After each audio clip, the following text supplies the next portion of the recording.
Help support the show by joining the Patreon or becoming a YouTube member. Also, hit that like button and subscribe if you want more Browns-focused content.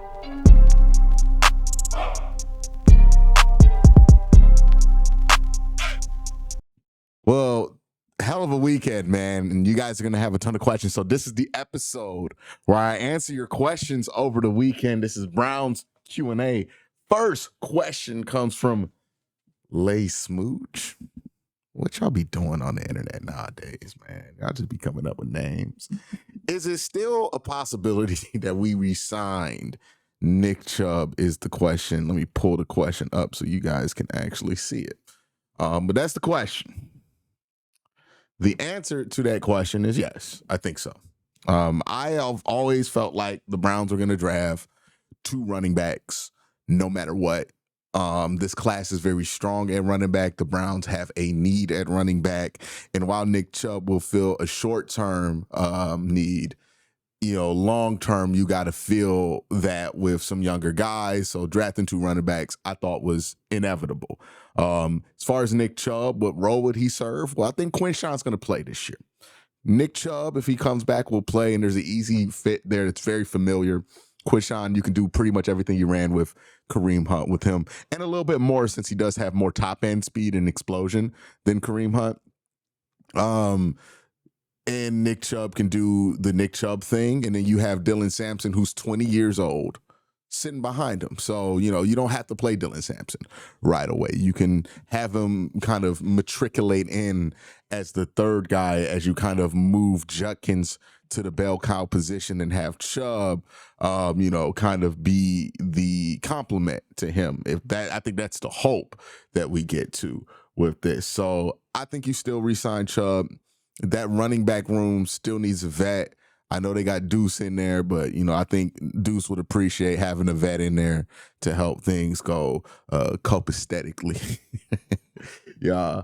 So what's the next question? Kilo says, hey, Q, question. Do you think that Browns pick was ordered by Haslam? My guess is yes. The Browns already reached and picked Dylan Gabriel in the 3rd. Already had 2 other quarterbacks on the roster. Every other part of the draft indicates that we were preparing for Drew Aller, quarterback of 2026. Also, Kevin and AB did not look happy to take Shador. Him falling far as he did created unnecessary drama. Now we have 5 QBs on the roster. Do we have 5 QBs on the roster? Who else is on the roster other than Joe Flacco, Shador Sanders, Dylan Gabriel, and Kenny Pickett? So there's only 4 quarterbacks on the roster. And at this point of the year, it's not really unusual to have 4 quarterbacks on the roster. Look, man, here's the truth. The Browns don't have a quarterback. It's like, that's the stone cold truth, is that the Browns do not have a quarterback. So when you do not have a quarterback, you throw flyers out at different places. In the 3rd round, they threw a flyer out at Dylan Gabriel. They felt like that was the best quarterback that they wanted to pick at that spot. Then they took Shador Sanders. Now, I tend to think what happened when they picked Dylan Gabriel was they got cold feet about taking Shador. Maybe they got nervous because nobody else was taking him. Maybe they felt like something else was coming. And look, if you're the Cleveland Browns, and I do understand this from Andrew Berry's perspective, right? When you already are dealing with everything that you dealt with because you brought in Deshaun Watson, and somebody is mysteriously falling in the draft, you are probably going to be scared off of that a little bit easier than other people. And what you did not want to happen was you take Shador in the 3rd round. Something comes out the next day about Shador that makes it so you got to release him. And then all of a sudden, you didn't draft the quarterback at all, right? Like, I think that was the fear. Like, I think they were nervous because they really didn't know why he was falling. Nobody knows why he was falling. And if I were the Browns in that situation, I'd be nervous about that being the one quarterback you take. So maybe they took Dylan because they know Dylan's not going to have anything pop up about him. There's no reason that Dylan's falling. Dylan's not falling, right? So let's take Dylan. And then once it got to the 5th round and Shador was still there, they were like, hey, well, we already got somebody, so if something does come out, we don't have to stick with them, right? But it is a good enough prospect. I think something like that was going on with Shador, especially this year where it seems like they are really trying to clean up the PR around the team as they move away from the Watson era. It seems like that could have been a consideration. A lot of different reasons, right? They could have got cold feet about taking Shador there. I don't think the Haslam theory is true. I know a lot of people have been throwing that out. If Jimmy Haslam really wanted Shador Sanders would have been the 33rd pick of the draft or the 36th pick of the draft. There's no chance in hell that Jimmy was like, I'm going to just wait until the 5th round to finally draft the kid. Like, if Jimmy was really that into Shador, we would have took him in the 2nd round, 3rd round, not day 3.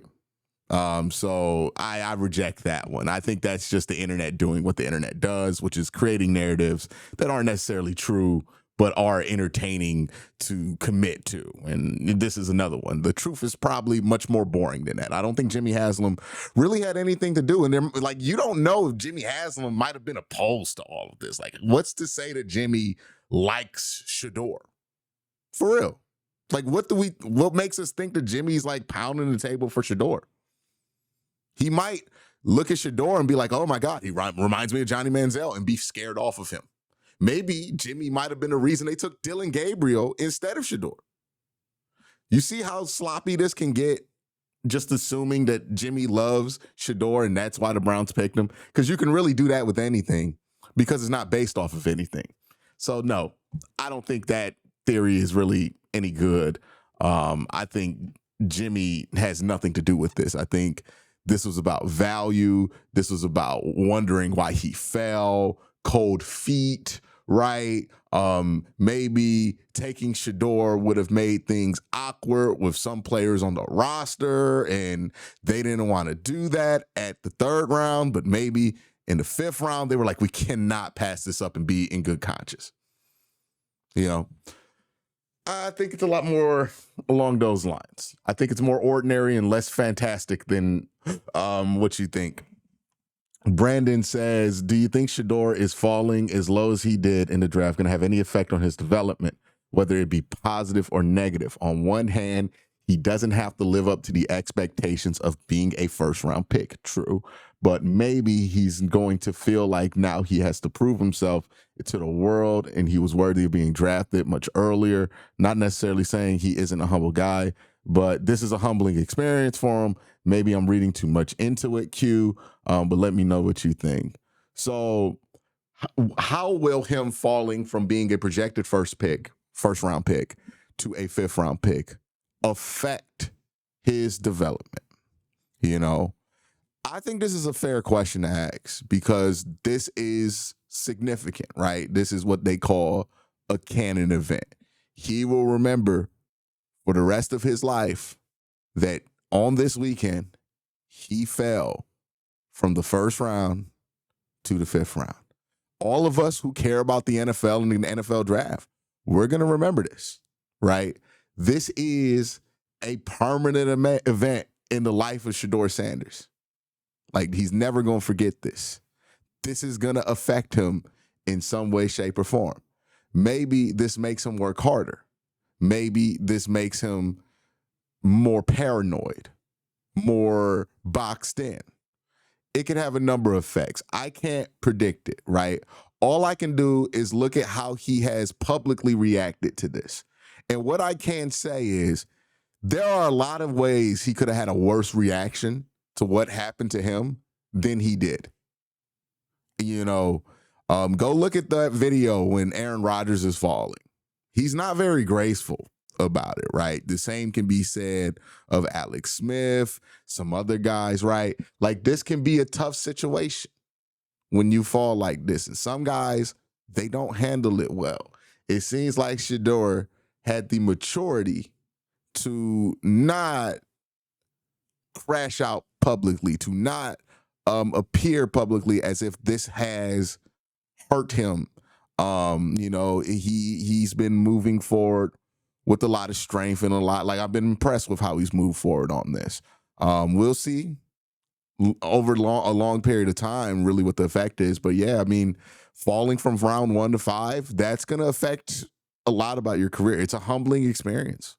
It's like being picked last. Like you didn't expect to be picked last. Like it's gonna have an effect. Whether we're able to predict if that effect is positive or negative, I have no clue. We'll just have to wait and see. But it's gonna have some kind of an effect. Maybe it's the reverse, right? Like one of the things with, and I hate to bring them up, right? But it's the most prevalent, to this. But one of the things with Baker Mayfield that I felt like was always a disconnect is this is a guy who always looked at himself as an underdog, and then he got drafted number 1 overall. And it kind of changed stuff, right? Like you're no longer the underdog anymore when you're number 1 overall and you have a bunch of commercials on TV like Baker Mayfield had when in his early career in Cleveland. Like you are now the overdog. Like you are expected to succeed. And now you have different expectations on you.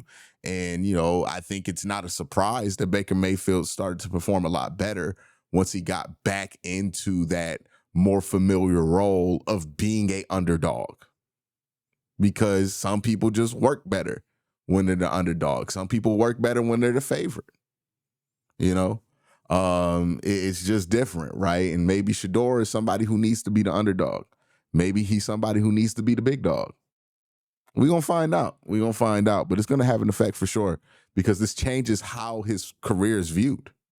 Gabe Perry says, what are your personal expectations of this rookie class in the first year, now post-NFL draft? My personal expectations, I expect Mason Graham to be impactful. I'm not going to put numbers on it, but I expect him to be impactful. Quishan, I expect him to be impactful. Carson, I expect him to be impactful at the very least on special teams in year 1. And we'll see what we get from the quarterback position. But I hope from one of those picks, you get somebody who shows you something that gets you excited in the training camp / preseason process. On top of everything, Harold Fainin, we'll see how that goes in year 1. I'm not going to have a ton of high expectations for him, given that he's in a kind of a different role. But we'll see. Like Mason Graham, you got to do something in year 1, right? You're a top 5 pick. But everybody else, I think we can judge what our expectations should be once we see these guys practice and put some pads on. I think that's only fair. Eric says, this is crazy. First, there were Deshaun debacle under this regime, and now we have Shador Frenzy. Browns go from dumpster fire to playoffs. Now we're Jerry Springer. See, this is the thing about what some Browns fans are doing, right? They're comparing the Deshaun thing to Shador. They're not the same. Like, it is completely unfair to compare how people feel about Shador, who is not accused of 30 plus cases of sexual assault, and how people feel about Deshaun. That is not coming from the same place at all, right? Being a little arrogant isn't the same thing as having 30 plus cases of sexual assault on your name. Allegedly, allegations of sexual assault. So I do not feel comfortable comparing the two. Like, even if you think Shador's dad is a little bit too helicoptery, okay, it's not the same as Deshaun Watson, man. Like, it's not even close to the same. So I think that is wrong to do. And also, let's see how involved Deion is, right? Because Deion's still coaching at Colorado. So he's going to be busy during the football season. We'll see how much time he has to comment on Shador stuff. And maybe this whole experience changes Deion, where he's like, hey, I got to be more careful about how I talk about my kid in the public light. Maybe this is part of it, right? The message can get something to Deion too. So yeah, this isn't the same thing. Just because people are excited about Shador does not mean it's the same thing as Deshaun Watson. That's ridiculous. So I would not compare those two. Next one comes from Gert, who says, love the Graham pick. How do Pittsburgh and Cleveland's defensive lines compare? Myles Garrett and Mason Graham versus TJ Watt and Cam Hayward. Well, one, Myles Garrett and Mason Graham combined are much younger than TJ Watt and Cam Hayward. But I think that was the point of the Mason Graham pick, is to finally give Myles Garrett his Cam Hayward, right? For a long time, we've been talking about the reason the production had been higher for TJ Watt throughout his career so far has been because TJ Watt has gotten to play with Cam Hayward. Myles Garrett, when he first got here, wasn't playing with anything close to Cam Hayward in the interior defensive line. This was about getting Myles his Cam Hayward long term, and hopefully that is what this becomes for him. And if it does, Myles is going to put up great numbers and he's going to be a super Hall of Famer. Kay says, what is the plan at safety and wide receiver? I assume Zadarius is an option at edge. Is there, if we want more in the room? I think the Browns might consider bringing in some veterans at wide receiver. Maybe they feel like the young guys deserve some play here. And at safety, they might be really comfortable with Ronnie Hickman. The Browns don't ask much from their free safety, so it wouldn't make sense for them to pay a ton of money for one. Maybe this is something where the Browns feel comfortable playing a younger guy or getting a cheaper veteran to fill in, right? So I think that's the plan at safety. The next question comes from Big Bird, who says, there was a report of Shador Sanders' interviews he had of him being a prima donna and was very arrogant. If this is true, the Browns feel like they don't want to take a chance on his character on that early. Does it make sense for Gabriel to be QB5 in this class, or should someone like Howard have been drafted ahead of Dylan Gabriel? If they like Dylan Gabriel, then they like Dylan Gabriel and they should have took Dylan Gabriel, right? I don't think I can speak for what the Browns want in that quarterback room better than the Browns can speak for themselves. Now, they get to prove if they're right or not, right, with Dylan and Shador in camp, and we'll see who wins, right, in a fair competition between the two. But, yeah, I mean, if they like I like Will Howard, but I'm not in that room coaching the quarterbacks every week. And that means that, my opinion is just my opinion. If they feel like with everything that they have that Dylan Gabriel's the right man for the job, then okay, let's see. Let's see if you're right about that, right? If you're right about it, cool. If you're not, then, well, at least you got Shador, So there's that. And you can see if you're right or wrong about him too. C and Andre Howard say, will there be a clear and open QB competition, or is Joe Flacco de facto starter? I don't think Joe Flacco is the de facto starter, but Joe Flacco is the measuring stick to where everybody else would be compared to. I don't expect Joe Flacco to take a ton of reps in training camp because he doesn't need to. The Browns know what Joe Flacco is at this point, what he is good at, what he's not good at. That's why he's here, is because he's a known quantity. They know what to expect from Joe Flacco. And he's the measuring stick. If you're better than Joe Flacco, and it's undeniable, you're going to start. If you're not better than Joe Flacco, you're going to sit the pine. He's the barometer for the competition. If you're able to make the Browns staff question if you're better than Joe, then okay, then you might start. But if it's not really a question who they prefer to work with, then it's going to be Joe. So he's not the de facto starter, but he is the measuring stick. D Master says, what is the point of drafting Dylan Gabriel if we're just going to go Shador anyways? He's a worse version of Kyler Murray. Are we just saying that because he's short? Because these two have nothing in common. Like, I would never compare Kyler Murray and Dylan Gabriel. That's just body scouting. He doesn't play anything like Kyler Murray, right? He plays more like Tua. He plays more like Brock Purdy. He plays more like a number of guys who are shorter pocket passers with a little bit of athleticism. The point of drafting Dylan Gabriel is, hey, some people in the building like Dylan Gabriel. They took Dylan Gabriel. Some people in the building like Shador. They took Shador. The beautiful part of this is they'll both be in the building. They'll both be on the same practice field. And whichever one is better, we will still have on the roster. So what's the harm? What's the harm? Really? Worst case scenario, Shador Sanders is so good that you have to play him, and then Dylan Gabriel never sees the field, and you waste a third-round pick, but you might get a starter. Like, really, what's the harm? I don't see any harm with it. let's just see what happens. But that's it for QnA. Y'all have a great day. Have an even better night. Peace.